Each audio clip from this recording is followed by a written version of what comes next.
1999, Morpheus offered Neo a choice between a red pill and a blue pill. In 2018, this country fractured between red and blue. In 2022, I'm here to tell you that if you really want the truth, more voters are neither red or blue. Yet, they have no representation, no choice, and no options. They have to choose between candidates chosen by the red people or the blue people. I'm David Esrati, and I'm running for Congress as an American, as in red, white, and blue. I'm a veteran, an activist, and a small businessman. I'm asking you to join me in reminding the professional politicians in Congress who their bosses are. I support ranked choice voting, campaign finance reform, and a verified voter information system, all so we can stop having the best politicians money can buy. It's time to elect a veteran who will work for you, no matter what color they want to label you. Please go to electesrati.com and learn more. I'm David Esrati, and I approve this message. I think George was mad at me all weekend. For what? When I hear Friday. Yeah, I heard you ran up here and I was just trying to find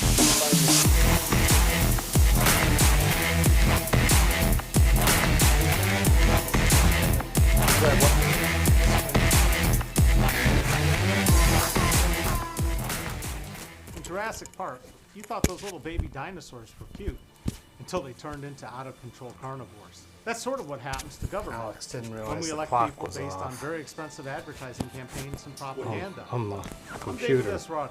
I'm a veteran and a small gotta figure out how to businessman running fix for that. Congress. this is louder. You don't want professional What? ad people and pollsters to sway your vote. Well, All those hot button issues like gun control, abortion, It's because Alex turned it up. borders are all politicized to stop you from voting. People rationally. complain they couldn't hear on Thinking something, rationally seems to be in short and so we had to supply jack these it up. days. Most Americans have been voting against their own best self-interest for a long time because we've allowed money to buy. You want to use that wrestle clip? A million Americans died. No? I saw it was really long what I saw. Oh, I It was wasn't right that after hard. saying that. Masks. Well, I mean, the whole lead into it was. In an instant, I don't know what there's you're- billions to spend on healthcare. For I don't know what. I don't know what part you have. Because I watched the whole thing. Oh, did you watch the 7-minute one? Yeah. Okay, I got 30 Government seconds. can pretty much do. I don't wanna whatever it use that. wants, or what the people who buy our politicians tell our leaders to do. There's something where he got the Medal of Freedom and he Profit kneeled. businesses.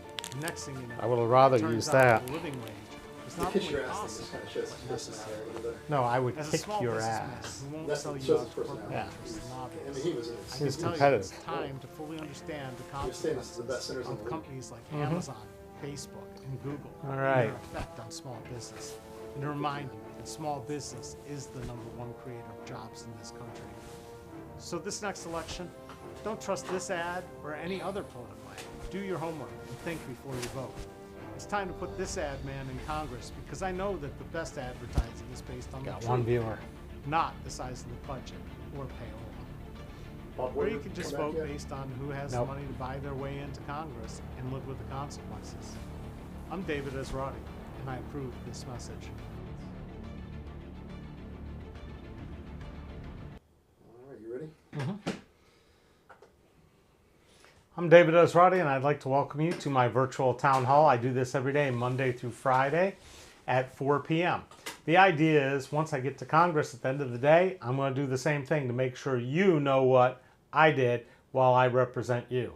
I plan on being a true elected representative, not what we have now where he refuses to meet with anybody and rarely talks on camera to tell you anything.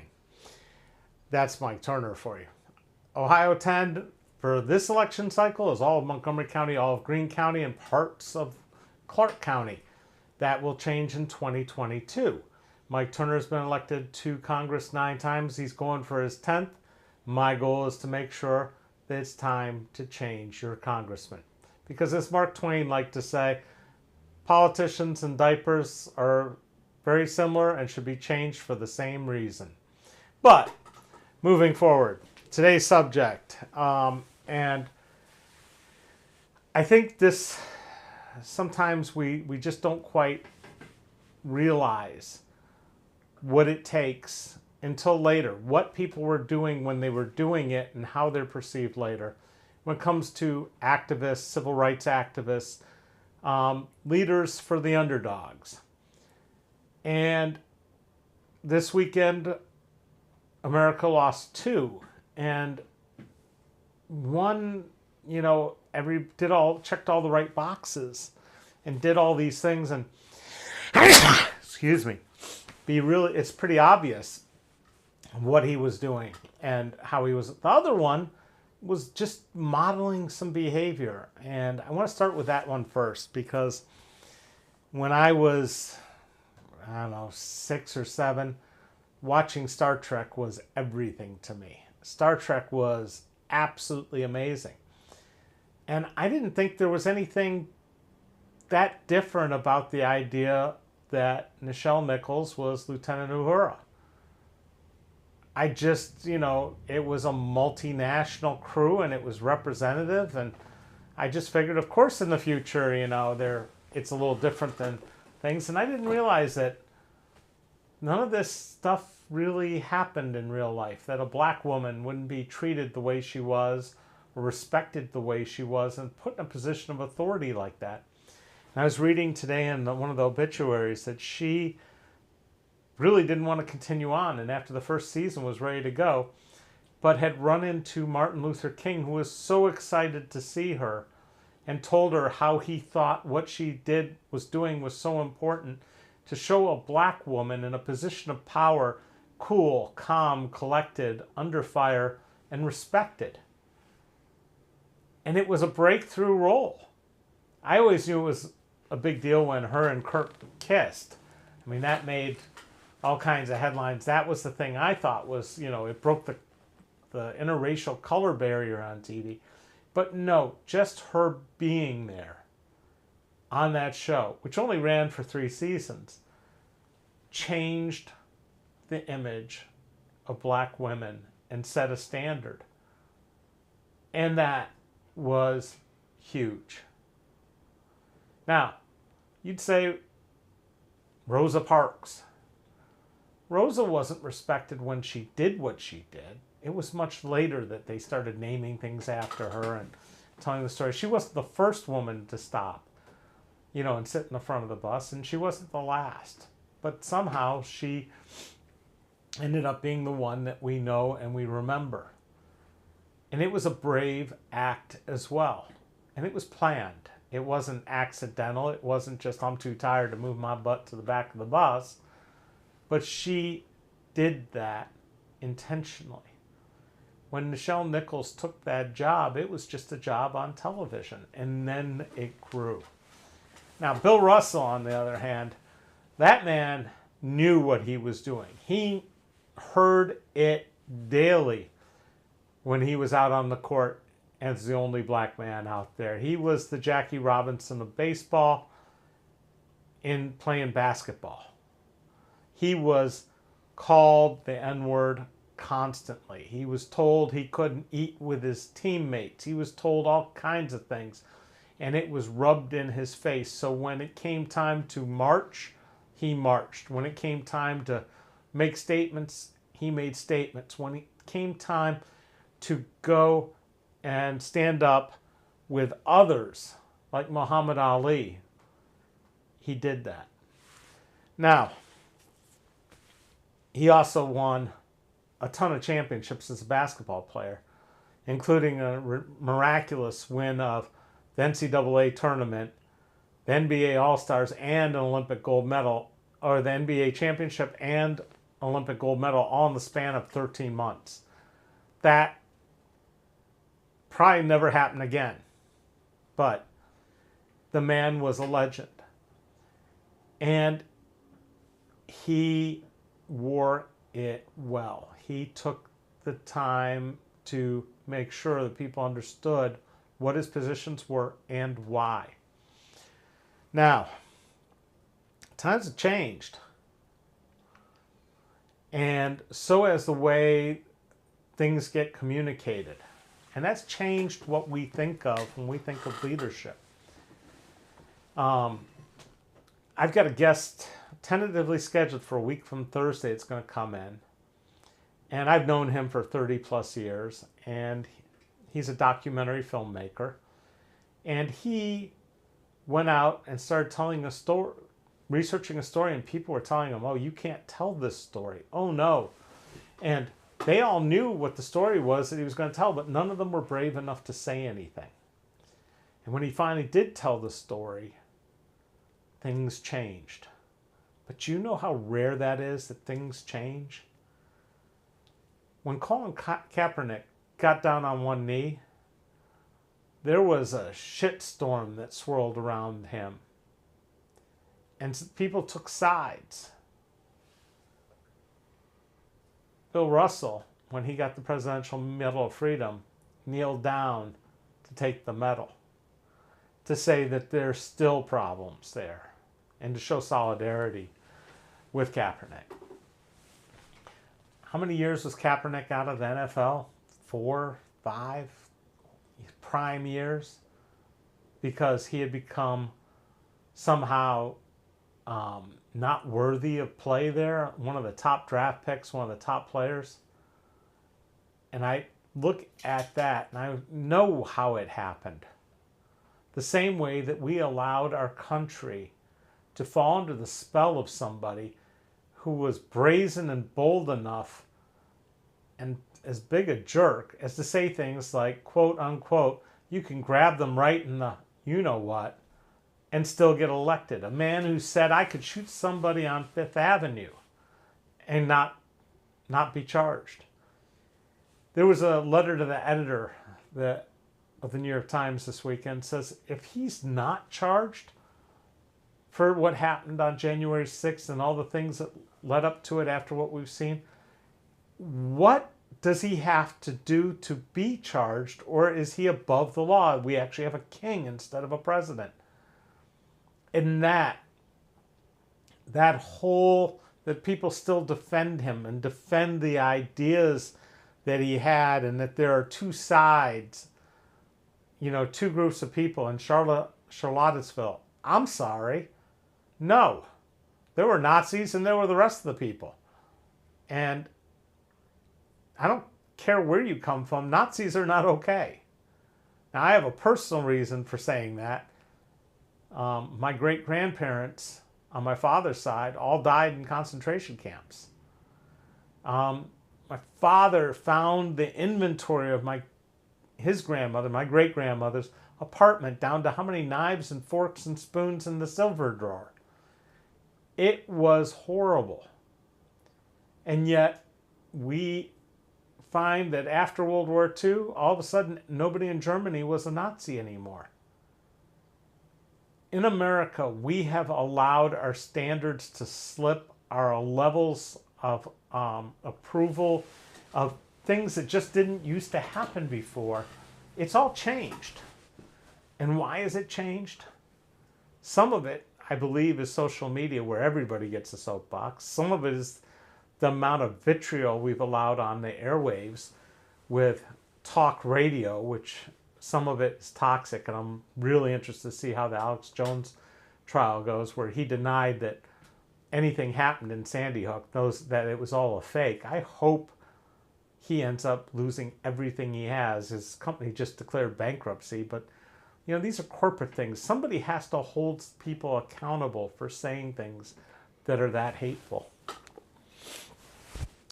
So, by the way, this is interactive. Feel free to ask questions or add comments or scenarios to discuss, or ask anything else, or just to say hi.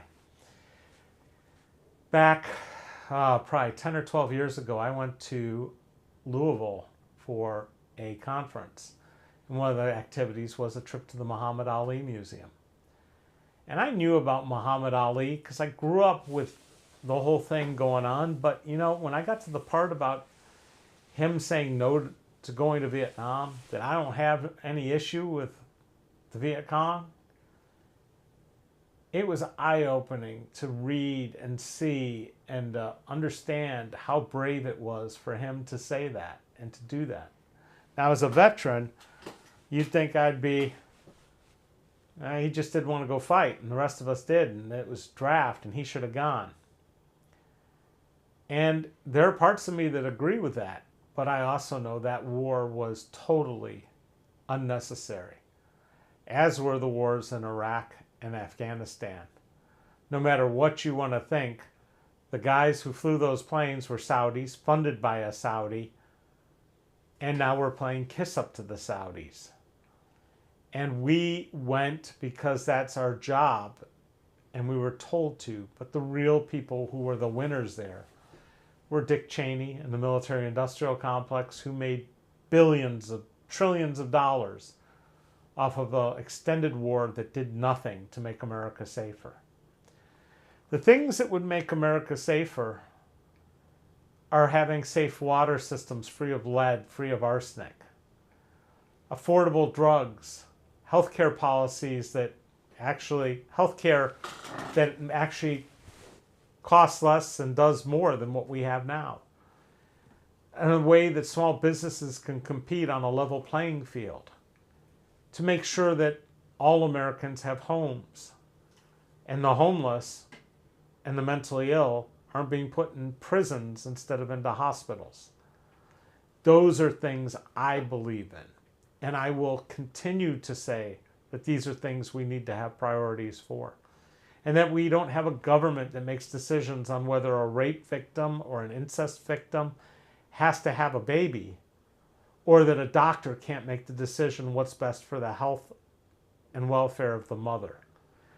We have gotten so far off of those ideals that people like Dr. King, Bill Russell, Nichelle Nichols, Colin Kaepernick, all of these people who've stepped up and stated their principles to others. One of my favorite business quotes is, "It's not a principle until it costs you something." And I've got to tell you that one of the reasons I am running against Mike Turner goes back to when I caught the Dayton City Commission under Mike Turner having illegal secret meetings of the Dayton City Commission that weren't on agendas and weren't told about to the general public and weren't being gone into properly. And I tried protesting it. Mike Turner arrested me. That was a First Amendment case, and I won every step of the way. He's the lawyer, but he lost. But it cost me. Mike Turner is a vindictive man. I've had businesses say, "We'd work with you, but we don't want Mike Turner to cut us off from our federal contracts," or "we don't want to run the risk of not getting grants," or anything else, because that's how vindictive that man is. He's not there for you. He's there for the base. I told you last week that he had 11 billionaires that had paid him, donated his campaign. Well, if you count some of the spouses, I think it was up to 14. Well, we found 6 more. So it's up to 20 billionaires are contributing to his campaign. We don't have elections anymore. We have auctions. And the only way that's going to change is if you make a protest. Republican, Democrat, Independent, Libertarian, Green Party, Socialist, I don't care. Once I get elected, I represent all of you. And it's important to me to listen to you, to do what you need me to do to protect your rights, to make sure that we're not bailing out the billionaires on Wall Street and the banks when the economy goes bad. We're taking care of Americans. You shouldn't live in fear of becoming homeless or having to go bankrupt because somebody in your family gets a terminal disease. Those are things that are important to me, and what I've been fighting for ever since I ran for mayor at the same time as Mike Turner and watched him work on padding his resume and putting money in his pocket and his bosses, Raj Soin, instead of taking care of Americans. I'm going to end it right now. I haven't seen any questions or comments, but we don't always know when we're seeing somebody do something heroic. But I can tell you this. I'm not spending $2,000 of donations on flowers like Mike Turner. I'm not hiring out-of-state consultants like Mike Turner. I am not charging meals and entertainment off with the bill, with the donations I get. Everything I get is going into this campaign because it's time that money stopped running our country. So, we'll see you here tomorrow at 4. I don't know what the subject will be. I really appreciate those of you tuned in watching. I look forward to any questions or comments in the comments below or suggestions for the next topic. Go to electesrati.com to find out more about my campaign. Please go watch the video from the Democratic Party meeting last week. It's been a huge hit. It's up on air on my YouTube channel. Make sure you subscribe to the YouTube channel and hit the notify bell so you know every time we go live. So if there's sometimes we go live when it's not 4 o'clock, you know about that too. Thank you so much for watching. We'll see you again tomorrow.